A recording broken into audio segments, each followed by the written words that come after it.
जय हिंद दोस्तों।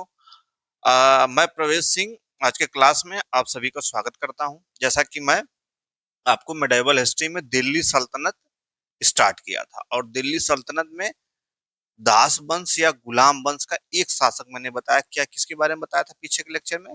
कुतुबुद्दीन ऐबक के बारे में मैंने पीछे के क्लास में चर्चा में कर चुका हूँ। ठीक, तो कुतुबुद्दीन ऐबक को क्या कहा जाता है? दिल्ली सल्तनत का संस्थापक कहा जाता है। 1206 में दिल्ली सल्तनत की स्थापना हुई, या कहिए कि गुलाम वंश की स्थापना हुई या दास वंश की स्थापना हुई। ठीक है, या दास वंश या गुलाम वंश या दिल्ली सल्तनत। ठीक, तो आज हम किसके बारे में पढ़ेंगे? इल्तुतमिश के बारे में पढ़ेंगे।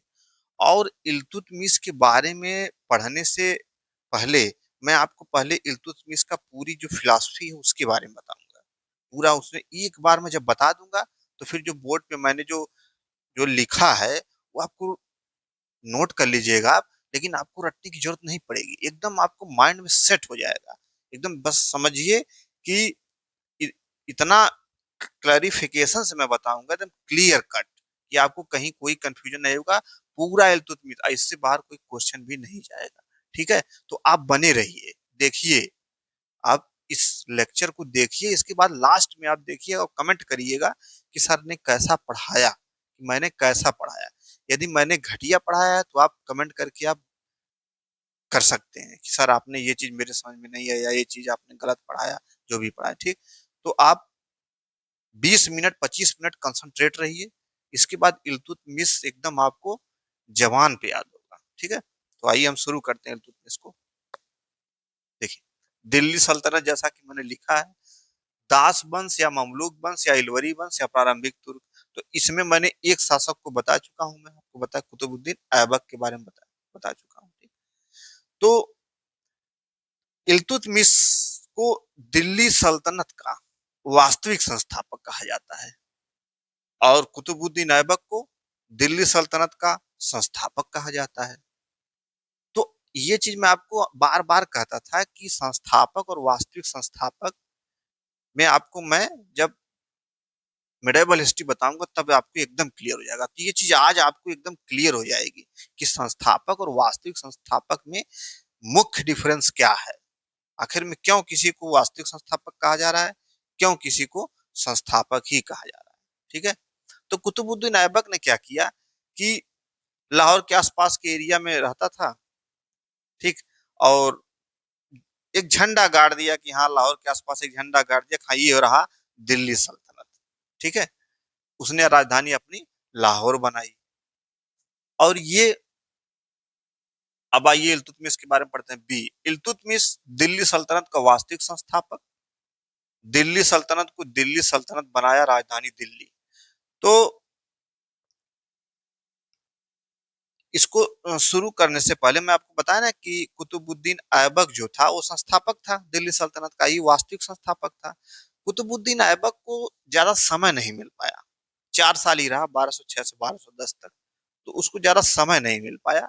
ठीक, तो इसलिए वो अपने साम्राज्य को संगठित नहीं कर पाया। लेकिन इल्तुतमिश क्या करेगा कि ये साम्राज्य को संगठित करेगा, सुरक्षित करेगा और वैधानिक मान्यता भी देगा। क्या मैंने बताया?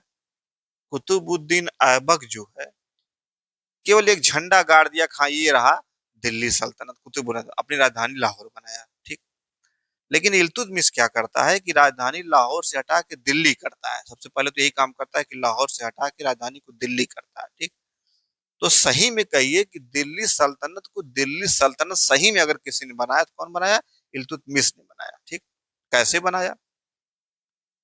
इल्तुतमिश क्या करता है कि जैसे जो इसका साम्राज्य, साम्राज्य ना राज्य कहिए, क्योंकि छोटा था भी साम्राज्य हुआ नहीं था। इसका जो राज्य था उसको क्या करता है कि ये बाहरी चीजों से सुरक्षित करता है, सिक्योरिटी प्रदान करता है। फिर इसके बाद फिर अपने राज्य को जो है कंसोलिडेट करता है, संगठित करता है या व्यवस्थित करता है। और फिर राज्य को वैधानिक मान्यता भी दिलाता है।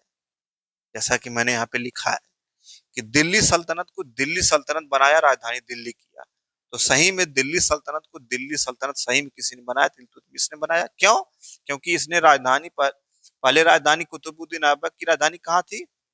लाहौर थी, तो वो लाहौर से प्रशासन चलाते थे। इसने क्या किया, लाहौर से दिल्ली कर दिया, यानी कि ये दिल्ली से अब प्रशासन चलाएंगे इल्तुतमिश, इसलिए इसको ये कहा जाता है। तो तीन काम इसने किए इल्तुतमिश ने। एक तो अपने साम्राज्य को सुरक्षित किया, बाहरी लोगों से सुरक्षित किया। दूसरा, अपने साम्राज्य को संगठित किया, व्यवस्थित किया। तीसरा क्या किया कि अपने साम्राज्य को या राज्य को वैधानिक मान्यता भी दिलाई। सुरक्षित किया, संगठित या व्यवस्थित किया, वैधानिक मान्यता भी दिलाई। तो सबसे पहले हम देखते हैं कि कैसे सुरक्षित किया, पहले इसको हम समझते हैं, सुरक्षित आखिर में कैसे किया इल्तुतमिश ने। ठीक, तो यहाँ पे मैंने बनाया है, ये मैंने बनाया, देखिए ये भारत का नक्शा है, इसमें मान लीजिए कि यहाँ पे इल्तुतमिश है। तो अभी मैंने आपको बताया कि कुतुबुद्दीन ऐबक की राजधानी कहाँ थी? लाहौर थी, वो लाहौर से प्रशासन चलाता था। इल्तुतमिश ने क्या किया कि लाहौर से अपनी राजधानी दिल्ली कर लिया। तो इल्तुतमिश को क्या कहा जाता है? दिल्ली सल्तनत। वास्तव में दिल्ली सल्तनत, अगर दिल्ली सल्तनत को किसी ने दिल्ली सल्तनत बनाया तो वो कौन था? इल्तुतमिश था। इसने राजधानी अपने कहा कि दिल्ली कर ली। ठीक, अच्छा, ये राजधानी अपनी, इल्तुतमिश ने राजधानी अपनी दिल्ली कर ली। अच्छा, अब क्या हुआ कि जब इसने राजधानी अपनी दिल्ली कर ली तो इसी बगल में गजनी, और ये गजनी सिंध, ये बगल में तमाम एरिया ही थी, सिंध गजनी। तो क्या हुआ कि जैसे मैंने आपको बताया था ना कि मोहम्मद गोरी का कई दास थे, मोहम्मद गोरी के कई दास, उसमें कुतुबुद्दीन ऐबक था। तो कुतुबुद्दीन ऐबक जो है वो अपने आप को सुल्तान नहीं घोषित कर पाया। क्यों? क्योंकि और लोग भी, गजनी का शासक, सिंध का शासक, ये कुतुबुद्दीन ऐबक हुआ, गजनी का शासक हुआ, सिंध का शासक हुआ, ये सभी लोग गोरी के दासी थे। तो कुतुबुद्दीन ऐबक अपने आप को सुल्तान नहीं सिद्ध कर पाया। सुल्तान मैंने सुल्तान की उपाधि नहीं ली। किसकी उपाधि ली? मलिक और सिपह सलार की उपाधि ली। इसका कारण क्या था? कारण यह था कि ये जो गजनी के शासक था यलदौज, जो सिंध का शासक था कुबाचा, ये सब भी जो है मोहम्मद गोरी के साम्राज्य के दावे करते थे कि हम भी यहाँ के वैधानिक, हम भी यहाँ के सुल्तान बन सकते हैं, हम भी, मतलब इनका भी दावा, गजनी के शासक का, सिंध के शासक का, इनका इनका भी दावा रहता था कि हम भी जो है। तो इसलिए उसने कोई अपनी सुल्तान की उपाधि नहीं ली। कौन? कुतुबुद्दीन ऐबक। लेकिन इल्तुतमिश क्या करता है कि इल्तुतमिश दिल्ली अपनी राजधानी बनाता है। क्या करता है कि ये लोग भी अपना दावा कर रहे थे कि ये सब मेरी एरिया है, सिंध वाले, सिंध के शासक भी दावा कर रहे थे कि ये पूरी मेरी एरिया है, क्योंकि ये लोग भी तो गोरी के दासी थे, ये लोग भी कर रहे थे। तो क्या किया इल्तुतमिश ने कि गजनी के शासक को, यहाँ यलदौज था, इल्तुतमिश ने क्या किया कि ये जो गजनी का शासक था इसको क्या किया? पराजित करके मार डाला। और सिंध के शासक यानी कि गजनी पे भी कब्जा कर लिया। और सिंध के शासक को क्या किया? सिंध उसको शासक को दौड़ाया, और सिंध का शासक क्या किया? इल्तुतमिश के डर से आत्महत्या कर ली, भागकर आत्महत्या कर ली। कौन था वो? कुबाचा, नासरुद्दीन कुबाचा। पूरा नाम उसका क्या है? नासरुद्दीन कुबाचा। तो देखिए, ये लोग क्या है? ये गजनी का शासक है, ये सिंध का शासक है, इनको हराता है इल्तुतमिश। गजनी को शासक को हराता है इल्तुतमिश। और इसी समय इल्तुतमिश के समय ही एक बहुत भयंकर घटना हुई, बहुत भयंकर घटना हुई। क्या हुआ कि एक मंगोल आक्रमणकारी, उसका नाम था चंगेज खां, तो सुने होंगे आप नाम। एक मंगोल आक्रमणकारी था चंगेज खां। तो ऐसा कहा जाता है कि ये चंगेज खां बहुत ही खतरनाक टाइप का आक्रमणकारी था, बहुत ही खतरनाक टाइप का। जिस साम्राज्य पे आक्रमण कर देता था उस साम्राज्य का पूरा विध्वंस कर डालता था। ठीक, तो क्या हुआ कि ये चंगेज खां जो है, एक व्यक्ति को, जलालुद्दीन मांगबरनी को, जलालुद्दीन मांगबरनी का पीछा करते हुए कहीं इधर भारत की तरफ आया। जलालुद्दीन मांगबरनी का पीछा करते हुए चंगेज खां भारत की तरफ बढ़ रहा था। ठीक, अब जलालुद्दीन मांगबरनी ने सोचा कि चलते हैं इल्तुतमिश के पास, वहीं पे उसी का शरण हम ले लेते हैं और बच जाएंगे। तो इल्तुतमिश क्या करता है कि इल्तुतमिश सोचता है कि इल्तुतमिश को पता ही था कि मंगोल आक्रमणकारी चंगेज खान जो है बड़ा ही खतरनाक आक्रमणकारी है। तो सबसे पता करता है कि क्या करूं, इसको शरण दूं कि न दूं, तमाम चीजें पता करता है। पता करने के बाद क्या करता है कि चंगेज खान जिसको दौड़ा रहा था, जलालुद्दीन मांग बरनी को, इल्तुतमिश शरण नहीं देता है। ठीक। तो अब शरण नहीं देता यानी कि क्या हुआ कि इल्तुतमिश किससे बचाया। अब देखिए, चंगेज खां जिसको खोज रहा था, उसको इल्तुतमिश ने शरण नहीं दिया, जिसका मतलब इल्तुतमिश जो है अपने अपने जो राज्य को चंगेज खां से बचा लिया।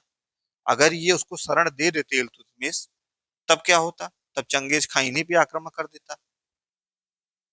ये ऐसा कहा जाता है कि बहुत ही खतरनाक आक्रमणकारी था, जहां जिस रास्ते से गुजरता था उस रास्ते का जो भी साम्राज्य था उसको विध्वंस कर डालता था, लूटपाट करके एकदम समाप्त कर देता था। ठीक। तो इल्तुतमिश उसको शरण नहीं देते हैं, जलालुद्दीन मांगबरनी को शरण नहीं देते हैं, तो चंगेज खां से ये बच जाते हैं। और इधर देखिए गजनी के शासक, सिंध के शासक, इनको भी ये पराजित करते हैं। इधर देखिए आप कि चंगेज खां से भी अपने राज्य को सुरक्षित कर रहे हैं, गजनी के शासक से भी सुरक्षित कर रहे हैं, सिंध के, माने सबको देखिए मिला रहा है इल्तुतमिश। तो इतिहासकार क्या कहेंगे, इतिहासकार कहेंगे कि इल्तुतमिश की बहुत भूरी भूरी प्रशंसा करते हैं इतिहासकार इस मामले में, कि यदि इल्तुतमिश ऐसा नहीं किया होता कि जलालुद्दीन मांगबरनी को अगर शरण दे दिया होता, तो जो आज हम दिल्ली सल्तनत पढ़ रहे हैं, यूपीएससी यूपीपीएससी जहां भी हम लोग के लिए दिल्ली सल्तनत पढ़ रहे हैं, ये दिल्ली सल्तनत होता ही नहीं। क्योंकि मंगोल आक्रमणकारी चंगेज खां आता, पूरे साम्राज्य को विध्वस्त कर डालता, तो आगे कहानी बढ़ती ही नहीं, दिल्ली सल्तनत होता ही नहीं। तो अभी दिल्ली सल्तनत पनप रहा था। तो इल्तुतमिश ने क्या किया, चंगेज खां से बचाया। ठीक है। तो देखिए कैसे अपने ही राज्य को सुरक्षित कर रहा है। देखिए इल्तुतमिश कैसे अपने राज्य को सुरक्षित कर रहा है, चंगेज खां से बचा रहा है, गजनी के शासक को हरा दिया, सिंध के शासक को हरा दिया, पूरे साम्राज्य पूरे राज्य को सुरक्षित कर रहा है चारों तरफ से। ठीक है। अब देखिए, अब देखिए कैसे अपने राज्य को संगठित करता है। ये तो सुरक्षित सिक्योरिटी के मामले में उसने सुरक्षित किया। अब संगठित कैसे करता है इसको देखिए आप। तो मान लीजिए कि ये पूरा इल्तुतमिश का पूरा क्या है, ये पूरा राज्य है इल्तुतमिश का, क्या है, पूरा ये राज्य है। तो इल्तुतमिश क्या करता है कि इस पूरे राज्य को कुछ भागों में, यहाँ पे बीच में क्या है, ये इल्तुतमिश है, ये बीच में जो मैंने बनाया है ये इल्तुतमिश है, और ये पूरा इल्तुतमिश का ये पूरा राज्य है। तो इल्तुतमिश माने ये क्या करता है कि अपने राज्य को कई भागों में बांट देता है। अच्छा, बांटता क्यों, ये क्यों कर रहा है, देखिए ये भी मैंने बनाया, ये कुतुबुद्दीन ऐबक का राज्य है। ठीक, बीच में कुतुबुद्दीन ऐबक है। तो जब कुतुबुद्दीन ऐबक लाहौर से शासन चला रहे थे, तो पूरे राज्य में जो है चारों तरफ विद्रोह हो रहे थे, कहीं शांति नहीं थी। तो इनकी हिम्मत नहीं होती थी ऐबक की कहीं इधर जाके किसी को दबाएं, या इधर शांति खत्म करें, या इधर इधर विद्रोह को दबाएं, या इधर के विद्रोह को दबाएं, इनकी हिम्मत नहीं होती थी ऐबक की। लेकिन देखिए कि इल्तुतमिश क्या कर रहा है कि पूरे अपने राज्य को कई भागों में बांट दे रहा है। ठीक, कई भागों में बांट दे रहा है, बीच में अपने है। अब देखिए कई भागों में बांट दिया, इसके बाद हर भाग में अपना एक गुलाम, अपना एक दास, हर भाग में, जैसे मान लीजिए इस भाग में, इस भाग को अपने एक दास को डिप्यूट कर देता है कि भाई अब आप आज से इस एरिया का प्रशासन आप चलाएंगे। किसको डिप्यूट करता है, अपने एक गुलाम को डिप्यूट करता है। अच्छा, ये इस एरिया को मान लीजिए ये एरिया है, ये पूरा राज्य है उसका, कई एरिया में उसको बांट दिया, प्रत्येक एरिया को अपने एक गुलाम को डिप्यूट कर देता है। क्यों डिप्यूट करता है, इस प्रत्येक छोटे से भाग के एरिया को प्रशासन चलाने के लिए। ठीक। तो गुलाम को डिप्यूट करता। अच्छा, ये गुलाम वो वाला गुलाम मत समझिएगा जो पानी उन्हीं लोग देते हैं, जैसे राजकीय गवर्नमेंट डिपार्टमेंट में जो चपरासी होते हैं पानी देते हैं, तो वो गुलाम ना समझिएगा। ठीक है। ये गुलाम प्रशासक के बड़ा जानकार थे, प्रशासन में बड़ा इनका ये प्रशासनिक रूप से दक्ष थे। ठीक है। तो ये गुलाम को डिप्यूट कर दिया। अब यहाँ पे भी एक गुलाम को डिप्यूट कर दिया, यहाँ पे भी एक गुलाम को डिप्यूट कर दिया, यहाँ पे भी एक गुलाम को डिप्यूट कर दिया, यहाँ पे भी एक गुलाम। ठीक। अब सभी गुलाम से मतलब इस गुलाम से, प्रत्येक गुलाम से क्या बोला इल्तुतमिश, बोला कि एक काम करिए, एक काम करो तुम कि यहाँ पे यहाँ पे जितने भी व्यापारी हैं, कृषक हैं, जितने भी लोग हैं, सभी लोगों पे टैक्स लगाओ, सभी लोगों पे टैक्स लगाओ, और उस टैक्स से, उस कर से तुम अपने यहाँ का प्रशासन चलाओ,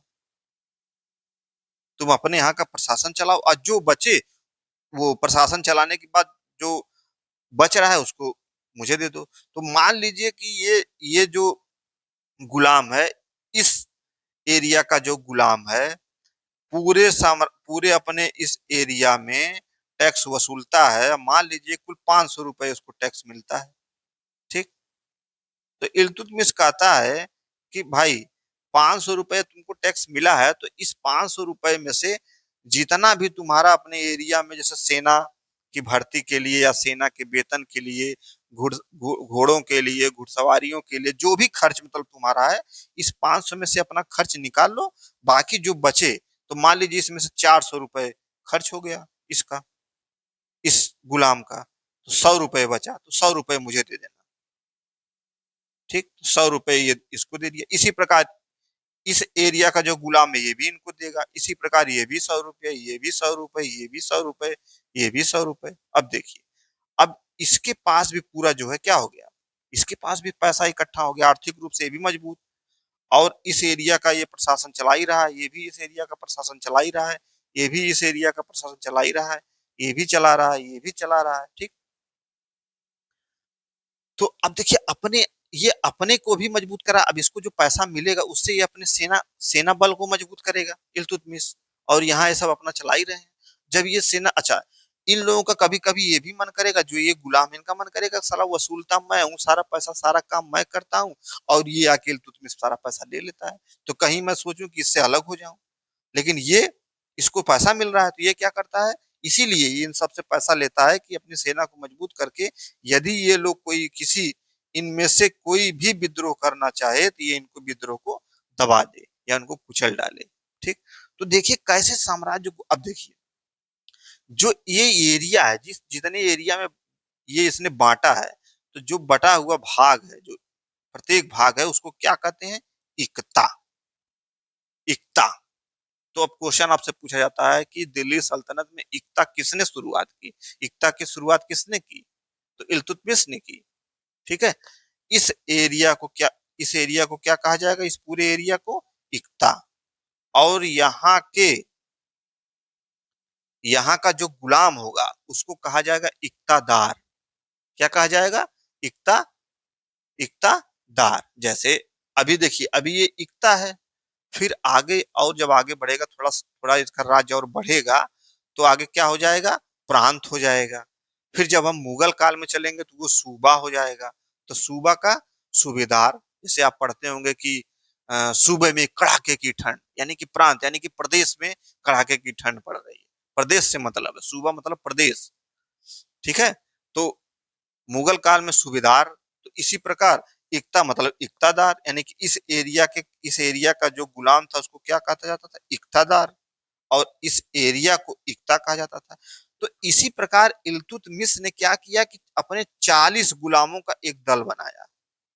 अच्छा, इन्हीं में से कुछ गुलाम यहाँ मतलब, यही जो गुलाम है, इन्हीं गुलामों को मिलाकर कुल 40 गुलामों का क्या बनाया, 40 गुलामों का 40 गुलामों का एक दल बनाया। 40 गुलामों का एक दल बनाया, जिसे हम क्या कहते हैं, चालीसा। चालीसा, जिसको हम चालीसा कहते हैं। 40 गुलामों का एक दल बना जिसको हम चालीसा कहते हैं। या कहीं कहीं तुर्क ए चहलगानी लिखा होगा, क्या? तुर्क, लिख लीजिएगा, मैं बोल दे रहा हूं, तुर्क ए चहलगानी चालीसा, या तुर्क ए चहलगानी, या कहीं कहीं केवल चहलगानी लिखा रहेगा। ठीक। तो अब देखिए ये चालीसा बना रहा है, इसके बाद इक्ता मतलब अपने साम्राज्य को जो छोटे छोटे भाग में बांट के इक्तादार रख रहा है। तो अब आप देखिए कि कैसे अपने इस एरिया को, अब देखिए इसमें एक चीज और देखिए,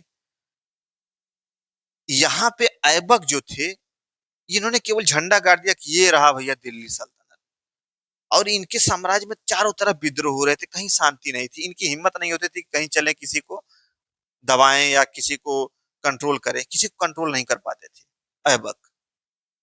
लेकिन यही क्या करता है, यही इल्तुतमिश क्या करता है कि सारी चीजों को देखो कैसे व्यवस्थित कर रहा है, छोटे छोटे भाग में बांट कर इक्तादारों को रख रहा है, 40 गुलामों का अपना एक चालीसा बना रहा है, तुर्क चहलगानी बना रहा है। ठीक।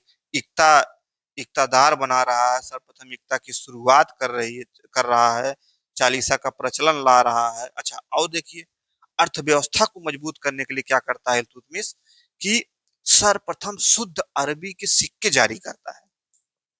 सर्वप्रथम शुद्ध अरबी के सिक्के, शुद्ध अरबी के, सर्वप्रथम शुद्ध अरबी के सिक्के कौन जारी कर रहा है? इल्तुतमिश जारी कर रहा है। ठीक। सुल्तान के पद को वंशानुगत कर रहा है, सुल्तान के पद को वंशानुगत मतलब इल्तुतमिश स्वयं है, अब इसके आगे कोई अगर शासक आएगा तो इसका पुत्र, इसके पुत्री, इसके पौत्र, ऐसे आगे शासक, एक वंशानुगत क्रम हो जाएगा। ठीक है। तो ये कर रहा है। तो अब देखिए इस अपने साम्राज्य को राज्य को कैसे, ये देखो संगठित कैसे व्यवस्थित किया इल्तुतमिश। तो क्या किया, पहले अपने बाहरी लोगों से अपना सुरक्षित किया, सिक्योरिटी प्रदान किया अपने राज्य को। फिर इसके बाद राज्य को कंसोलिडेट करता है, पूरा संगठित करता है। संगठित करने में क्या करता है, इक्ता की शुरुआत करता है, इक्तादार रखता है, चालीसा चालीसा के प्रचलन की शुरुआत करता है, शुद्ध अरबी के सिक्के जारी करता है, और सुल्तान के पद को वंशानुगत करता है। ठीक। और देखिए और अपने राज्य को वैधानिक मान्यता भी दिलाता है, ये यहाँ भी देखते हैं वैधानिक मान्यता कैसे दिलाता है। तो वैधानिक मान्यता कैसे दिलाता है, देखिए यहाँ पे, ये मान लीजिए भारत है। ठीक। तो विश्व में, पूरे विश्व में कोई भी मुस्लिम शासक, कोई भी मुस्लिम शासक खलीफाओं से एक वैधानिक मान्यता लेते थे। अच्छा, खलीफा के बारे में मैंने आपको बताया था ना कि जो पैगंबर हजरत मोहम्मद साहब थे, जब उनकी मृत्यु हुई तो उनके बाद खलीफाओं का शासन आया, और एक खलीफा लोग जो है अ, अरब, फिर इसके बाद बगदाद, धीरे इनका कई जगह ये शिफ्ट होते चले गए। पहले अरब इनका सेंटर था, फिर इसके बाद बगदाद हुआ, फिर ऐसे ही इनका सेंटर बदलता रहा। तो मान लीजिए कि कोई खलीफा है, उसका सेंटर है अरब में, ये अरब है, और यहाँ पे कोई खलीफा है। ठीक। यहाँ पे कोई खलीफा है, ये अरब में कोई खलीफा है, और यहाँ पे ये मान लीजिए कि विश्व का कोई और मुस्लिम शासक है, किसी और क्षेत्र का मुस्लिम शासक है, मैंने भारत का ही मान लीजिए कि भारत में यहाँ पे कोई और मुस्लिम शासक है, और यहाँ पे मान लीजिए कि इल्तुतमिश है। ठीक। यहाँ पे इल्तुतमिश है। तो इल्तुतमिश क्या करता है कि जो ये अरब के खलीफा हैं, इस अरब के खलीफा से, इस अरब के खलीफा से एक पत्र प्राप्त करता है, एक पत्र। अ, अरब के खलीफा इस इल्तुतमिश को ये आपका एक तुम्हारा एक ये है, ये एक पत्र जारी करते हैं। ठीक।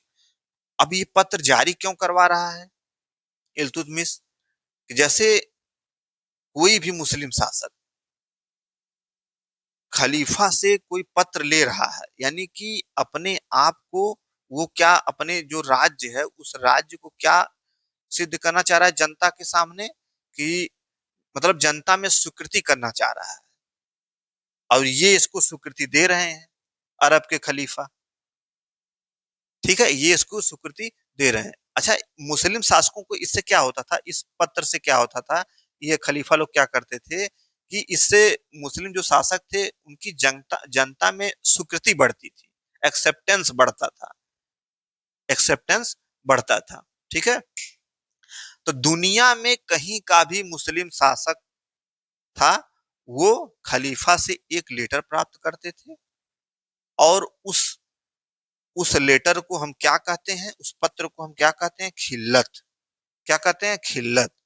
और ये अगर कोई मुस्लिम शासक खलीफा से लेटर प्राप्त कर लिया, तो ये जान लीजिए कि वो खलीफा का क्या हो गया, प्रतिनिधि हो गया। खलीफा का वो अब इल्तुतमिश क्या हो गया, खलीफा पत्र प्राप्त करने के बाद क्या हो गया, प्रतिनिधि हो गया। इल्तुतमिश क्या हो गया, प्रतिनिधि हो गया। तो जब इल्तुतमिश खलीफा का प्रतिनिधि हो जाएगा, तो क्या इसकी जो जनता है उसमें इसकी एक्सेप्टेंस बढ़ेगी कि नहीं बढ़ेगी, बढ़ेगी, जाहिर सी बात है, इसकी स्वीकृति जनता में बढ़ेगी। तो जो ये पत्र प्राप्त करते थे उसी को हम क्या कहते थे, खिल्लत कहते थे। ठीक है, तो ये क्या क्या किया कि बगदाद के अब्बासी खलीफा, बगदाद के खलीफा से इल्तुतमिश खिल्लत प्राप्त करता है। और जो ये पत्र प्राप्त करता है, जो ये खिल्लत प्राप्त करता है, इस खिल्लत को क्या करता है कि अपने राजमहल में बकायदे उसको करवा के उसको बकायदे लगवा देता है। देखिए भाई, मैं बगदाद के खलीफा से खिल्लत प्राप्त किया हूँ। ठीक, मैं, मेरा राज्य जो है बगदाद के खलीफा से खिल्लत प्राप्त, यानी कि वैधानिक मान्यता मुझे मिली है, किससे, खलीफाओं से। ठीक है, तो अब देखिए आप इसको एक बार थोड़ा सा और समझिए। देखिए, इल्तुतमिश सबसे पहले क्या, राज्य को कैसे सुरक्षित किया, गजनी के शासक को हराया, सिंध के शासक को हराया, इसके बाद चंगेज खां से बचाया, तो इस सुरक्षित किया, सिक्योरिटी प्रदान कर रहा है, राज्य को सिक्योरिटी कैसे प्रदान कर रहा है। इसके बाद राज्य को छोटे छोटे भाग में संगठित कर रहा है, व्यवस्थित कर रहा है, एकता की शुरुआत कर रहा है, सबसे पहली बार चालीसा का प्रचलन कर रहा है, 40 गुलामों का एक एक दल बनाया, उन 40 गुलामों में से ही अपने अपने छोटे छोटे जो एकता एकता थे उसमें डिप्यूट किया उन लोगों को। पहली बार शुद्ध अरबी के सिक्के जारी कर रहा है, और सुल्तान के पद को वंशानुगत कर रहा है। ठीक, इसके बाद अपने राज्य को वैधानिक मान्यता दिला रहा है, अरब के अरब के खलीफा से या और किसी के जो भी खलीफा उस समय के थे, उस खलीफा से वैधानिक मान्यता दिला रहा है, स्वयं भी वैधानिक मान्यता ले रहा है, खिल्लत प्राप्त कर रहा है, मैंने बगदाद के खलीफा से खिल्लत प्राप्त कर रहा है। ठीक, तो अब आपको दिल्ली सल्तनत दिख रहा होगा, इल्तुतमिश आपको दिख रहा होगा। अब इल्तुतमिश, इससे बाहर इल्तुतमिश से नहीं जाएगा। अब आइए अब हम इसको पढ़ते हैं, जो मैं लिखा हूं इसको आप किसी तरह आप नोट कर लेंगे। ठीक, देखिए, कैसे सुरक्षित का, इल्तुतमिश दिल्ली सल्तनत का वास्तविक संस्थापक, और कुतुबुद्दीन ऐबक क्या है, संस्थापक है। वास्तविक संस्थापक क्यों है, क्योंकि ये अपने राज्य को सुरक्षित करता है, संगठित करता है, और वैधानिक मान्यता भी दिलाता है। इल्तुतमिश को दिल्ली सल्तनत का सही में दिल्ली सल्तनत किसने बनाया, इल्तुतमिश ने। दिल्ली सल्तनत को सही में दिल्ली सल्तनत किसने बनाया, इल्तुतमिश ने बनाया, क्योंकि इसने लाहौर से राजधानी हटाकर दिल्ली कर दी। ठीक, तो सुरक्षित कैसे करता है, एलदौज, ये गजनी के जो शासक एलदौज है, इनको क्या करता है, पराजित करता है। इसके बाद मुल्तान व सिंध के शासक हैं कुबाचा, इनको, ये तो कुबाचा जो है, नासरुद्दीन कुबाचा जो है, इल्तुतमिश के डर के मारे भाग जाता है और आत्महत्या कर लेते हैं। इसके बाद चंगेज खा जो मंगोल आक्रमणकारी था, उससे अपने साम्राज्य की सुरक्षा करता है। तो देखिए यहाँ पे, इसके बाद देखिए, चंगेज खां हो गया। संगठित या व्यवस्थित कैसे करता है, एकता की शुरुआत। तो क्वेश्चन आपसे पूछा जाता है कि दिल्ली सल्तनत में एकता की शुरुआत किसने की, इल्तुतमिश ने की। यह रटने वाली चीज है। चालीसा का प्रचलन, तो दिल्ली सल्तनत में सबसे पहले चालीसा का प्रचलन किसने किया, इल्तुतमिश ने किया। क्यों किया, आप जान ही रहे हैं कि पूरे राज्य को छोटे छोटे भागों में बांटा था। अब हर भाग को, हर जो हर भाग था, हर भाग में प्रशासन भी चलाना था, तो किसी एक गुलाम को रख दिया, वही सभी गुलाम मिलकर क्या बन गए, चालीसा, 40 गुलाम। ठीक, सिक्के जारी कर रहा, सर्व शुद्ध अरबी के सिक्के, सिक्कों में क्या है, जो टंका था वो चांदी का सिक्का था, जो जीतल था वो तांबे का सिक्का था।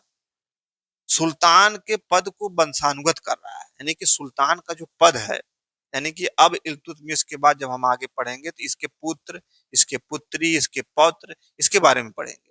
यानी कि सुल्तान के पद को क्या किया इसने, वंशानुगत कर दिया। अब ये देखिए वैधानिक मान्यता में देखिए, दिल्ली सल्तनत की वैधानिक मान्यता प्राप्त किया, किससे? बगदाद के खलीफा से। और स्वयं की भी बगदाद के खलीफा से खिलत प्राप्त किया, स्वयं की भी, यानी कि स्वयं भी वैधानिक मानता। तो क्वेश्चन आपसे पूछा जाता है कि दिल्ली सल्तनत का पहला वैधानिक सुल्तान कौन है? इल्तुतमिश है, वैधानिक सुल्तान। ठीक है, तो ऐसा क्वेश्चन पूछा जाता है। बगदाद के खलीफा से खिलत प्राप्त किया, खिलत मतलब वही पत्र। ठीक है, तो ये चीजें ऐसे ही आप नोट करिए और इसको ऐसे ही आप समझेंगे। ऐसे समझेंगे तो एकदम आपको मतलब समझिए कि एकदम भूलने वाली चीज ही नहीं है। अब आपको इल्तुतमिश से इससे बाहर नहीं जाएगा। ठीक, कुछ चीजें और हैं इल्तुतमिश के बारे में, आइए उसको भी देख लेते हैं। तो इल्तुतमिश क्या था? गुलामों का गुलाम था, गुलाम का गुलाम था। अच्छा, कैसे? अब देखिए, ये है मोहम्मद गोरी, मोहम्मद गोरी। ठीक, तो मोहम्मद गोरी के कई दास हैं, यहाँ पे मैंने बनाया है मोहम्मद गोरी के कई दास। ठीक, उसी में से एक दास था कुतुबुद्दीन ऐबक और दूसरा था बख्तियार खिलजी। ठीक, मोहम्मद गोरी के कई दास थे, उन दासों में से एक दास था कुतुबुद्दीन ऐबक और दूसरा दास था बख्तियार खिलजी। कुतुबुद्दीन ऐबक आगे चल के एक दास को खरीदता है जिसका क्या नाम है? इल्तुतमिश। यानी कि ऐबक का भी दास कौन है? इल्तुतमिश। तो इल्तुतमिश क्या हुआ? दास का दास, यानी गुलाम का गुलाम। तो इसलिए इल्तुतमिश को क्या कहा जाता है? गुलाम का गुलाम, क्योंकि इल्तुतमिश किसका गुलाम था? ऐबक का, और ऐबक भी गुलाम था गोरी का। तो इसलिए गुलाम का गुलाम किसको कहा जाता है? इल्तुतमिश को कहा जाता है। अच्छा, ऐबक ने क्या किया कि अपने पुत्री की शादी इल्तुतमिश से की, अपने पुत्री की शादी इल्तुतमिश से की। इसलिए इल्तुतमिश को क्या कहा जाता है? ऐबक का दामाद भी कहा जाता है। इल्तुतमिश क्या है? ऐबक का दामाद भी है। ठीक, अच्छा, बख्तियार खिलजी दूसरा एक दास था, किसका? गोरी का। गोरी का एक दूसरा दास था बख्तियार खिलजी। तो ये मैंने एक भारत का नक्शा बनाया है, इधर बंगाल एवं बिहार है, ये बीच में ऐबक का शासन है, ये बीच में ऐबक है। ठीक, तो ये बख्तियार खिलजी क्या करता है कि बख्तियार खिलजी आता है और बिहार पर सबसे पहले बिहार पे आक्रमण कर देता है।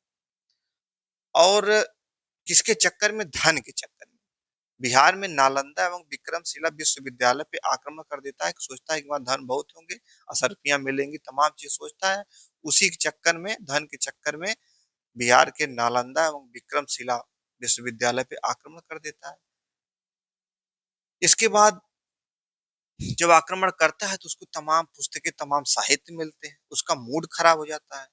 और जब मूड खराब हो जाता है तो क्या आप जानते हैं क्या होता है? धन उसको कोई मिलता नहीं, धन और कुछ मिलता नहीं है। क्या करता है? उसको जला के छोड़ देता है। तो कई महीनों तक नालंदा विश्वविद्यालय जलता रहा। ठीक, अच्छा, अब बिहार पे विजय करने के बाद आगे बढ़ता है बंगाल पे। कौन? बख्तियार खिलजी आगे बंगाल पे बढ़ता है। तो जब बंगाल पे बढ़ता है तो बंगाल का शासक उस समय रहता है लक्ष्मण सेन।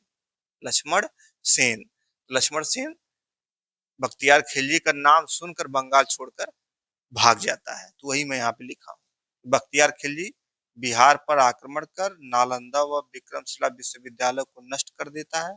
दूसरा, बिहार के बाद बंगाल पर आक्रमण करता है, जिसका शासक लक्ष्मण सेन बंगाल छोड़कर भाग जाते हैं। तो बख्तियार खिलजी भी क्या है? मोहम्मद गोरी का दास ही है। अब कुतुबुद्दीन ऐबक भी दास है, लेकिन इल्तुतमिश क्या है? इल्तुतमिश कुतुबुद्दीन ऐबक का दास था, इसलिए इल्तुतमिश को दासों का दास। और ऐबक ने अपनी पुत्री की शादी इल्तुतमिश से की, इसलिए ये क्या है? दामाद भी है। तो वही चीज मैं यहाँ पे लिखा हूँ कि गुलाम का गुलाम, इल्तुतमिश को गुलाम का गुलाम कहा जाता है। तो क्यों? समझ में आ गया होगा। ऐबक का दामाद है, ये भी आपको समझ में आ गया होगा। अच्छा, ये इल्तुतमिश क्या था? बुलंदशहर और बदायूं का इक्तादार था। बुलंदशहर व बदायूं का इक्तादार था इल्तुतमिश। माने ऐबक ने इल्तुतमिश को बदायूं का और बुलंदशहर का, अच्छा, बदायूं को बरन करते हैं। ठीक, तो पहले ये क्या था? इल्तुतमिश इक्तादार था। 1205 और 6 में गोरी द्वारा मुक्ति। क्या होता है? गोरी इसको इल्तुतमिश को क्यों मुक्त करता है? मोहम्मद गोरी क्या कहता है, मोहम्मद गोरी का अंतिम आक्रमण होता है जाटों और खोखरों के विरुद्ध। तो ये गोरी जाता है जाटों और खोखरों को कुचलने के लिए, उनके साम्राज्य को कुचलने के लिए। तो ऐबक से कहता है कि चलो भाई अपनी सेना वना लेकर आ जाओ और चलो जाटों और खोखरों को क्या करना है, कुचलना है। तो उसी कुतुबुद्दीन ऐबक के साथ इल्तुतमिश भी जाता है। फिर वहां पे जाता है इल्तुतमिश, बड़ा ठीक ठाक वहां अपना प्रदर्शन करता है, ठीक ठाक। तो गोरी इसको देखकर बड़ा प्रसन्न होता है। तो गोरी कहता है ऐबक से कि अब क्या करो इसका, कि इल्तुतमिश को इसके दास्ता से आजाद कर दो। ठीक। तो इसलिए लिखा गया है कि 1205-6 में गोरी द्वारा मुक्ति कर दी जाती है। और इल्तुतमिश बदायूं और बुलंदशहर का इक्तादार रहता है। ठीक। तो आप अब आपको समझ में आ गया होगा कि इल्तुतमिश में क्या है। अब आपको कुछ भी नहीं छूटेगा इल्तुतमिश से। इल्तुतमिश को, अब मैंने आपको बताया कि इल्तुतमिश को क्या कहा जाता है, वास्तविक संस्थापक। और कुतुबुद्दीन ऐबक को क्या जाता है, संस्थापक। तो इतिहासकार कहते हैं कि जो कुतुबुद्दीन ऐबक ने काम छोड़ा था, उसको इल्तुतमिश ने उस सभी कामों को पूरा किया। इतिहासकार ये कहते हैं। जैसे जैसे कुतुबुद्दीन ऐबक ने कुतुब मीनार की नींव रखी और इल्तुतमिश ने उसको पूरा किया। ऐसे कई चीजें। तो इल्तुतमिश क्या करता है, पूरे साम्राज्य को क्या करता है, कंसोलिडेट करता है, संगठित करता है, सुरक्षित करता है और अपने राज्य को जो है वैधानिक मान्यता भी दिलाता है और स्वयं भी वैधानिक मान्यता लेता है। किससे, बगदाद के खलीफा से खिल्लत प्राप्त करता है। तो जैसा कि मैंने आपको बताया कि इल्तुतमिश अब क्या करता है कि वंशानुगत शासन लगाता है। मैंने आपको अभी आपको बताया कि ये क्या करता है, अंत में वंशानुगत शासन लगाता है। यानी कि अब इसके बाद हम किसको पढ़ेंगे, इल्तुतमिश के पुत्र, पुत्री, पौत्र, इन सब के बारे में पढ़ेंगे। ठीक। तो यही इतना है इल्तुतमिश। और अगले लेक्चर में इसके पुत्र, पुत्रों, पुत्री, इन सब के बारे में पढ़ेंगे। और आप इसको एक बार वीडियो को देखिएगा, खूब आराम से बैठ के कॉपी कलम बंद करके चिंतन मनन कीजिएगा। इसके बाद क्वेश्चन आप सॉल्व करिएगा। 100% आपका क्वेश्चन सॉल्व होगा। और इतना जितना मैंने इल्तुतमिश के बारे में बताया, इससे बाहर कुछ भी नहीं आएगा। ठीक है। तो मिलते हैं आपसे अगले लेक्चर में। Thank you.